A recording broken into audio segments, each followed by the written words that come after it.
puis vient la dernière élection législative, où Ségolène Royal est au second tour, certes, mais avec le vent qui souffle dans les voiles de Nicolas Sarkozy, qui, au travers du travailler plus pour gagner plus, dit aux Françaises et aux Français, votez pour moi, tout le monde va devenir jeune, riche et beau.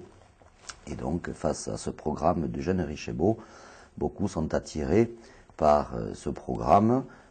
Sur la ville de Carcassonne, d'ailleurs, il ne faut pas l'oublier, Nicolas Sarkozy obtient une majorité. Et nous menons campagne pendant un mois avec nos défauts. Nous en avons beaucoup. Et puis, quelques petites qualités. Et là aussi, au second tour, 54,5%. Les habitants de la circonscription nous refont confiance, c'est-à-dire que par rapport à 5 ans auparavant, c'est quasiment le même score, alors que le vent ne souffle pas dans les voiles. Et le second tour de la législative, pour la première fois, ça ne s'était pas produit pour les législatives passées, mais pour la première fois, une majorité de Carcassonnaises et de Carcassonnais, petite, il faut dire ce qui est, mais une majorité quand même, nous accorde confiance et on obtient une majorité sur la ville de Carcassonne au second tour, au mois de juin dernier, de la législative. Et donc quand vous êtes député d'une circonscription viticole, vous n'êtes pas un robot, vous ne pouvez pas rester insensible, parce que derrière chaque texte, vous voyez un visage, vous voyez une situation, de tas de gens que vous connaissez bien, dont vous savez très bien la sincérité de leur vie, qui ne vous mentent pas, qui ne pleurent pas pour rentrer dans des discours de jérémiade. Parce que, et donc, c'est passé son temps justement à tout faire que pour les pouvoirs publics, parce que sans les pouvoirs publics, à un moment donné, on ne peut pas remettre en place l'ordre des choses, on ne peut pas remettre en place un certain nombre, une injection dans les finances pour le prix du vin, entre autres, vous agissez, vous travaillez.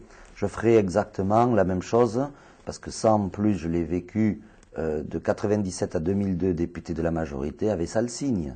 Ils sont 200 mineurs, avec une histoire. La mine de Salsigne, dans le département de l'Aude, c'est pas rien. Ça a une histoire, une tradition. Combien de familles, d'abord combien de familles, de Polonais, de gens venant de l'extérieur, ont fait fructifier la mine de Salsigne. Et puis, 2002 se passe, et puis la droite arrive au pouvoir, et elle ne rentre absolument pas dans ce genre d'état d'âme. Et en 2003, on ferme la mine de Salsigne. Le plan social est certes en route, il avait été réfléchi et entendu sous le gouvernement de gauche, certes, mais n'empêche que la fin de l'histoire de Salsigne, c'est la droite, quand elle est au pouvoir, qui écrit sur le panneau The End, fermé, terminé, il n'y en aura plus.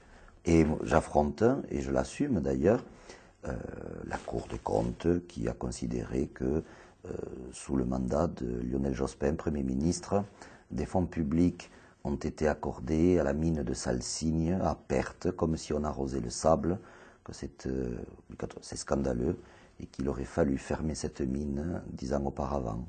En écrivant cela, j'ai considéré que la Cour des comptes me rendait un peu hommage, parce que pendant 3 ans, 4 ans, la mine a continué, la Cour des comptes a considéré que c'était très cher. Comment rentrer dans des statistiques la vie de familles, de 200 familles qui ont continué à vivre en toute quiétude.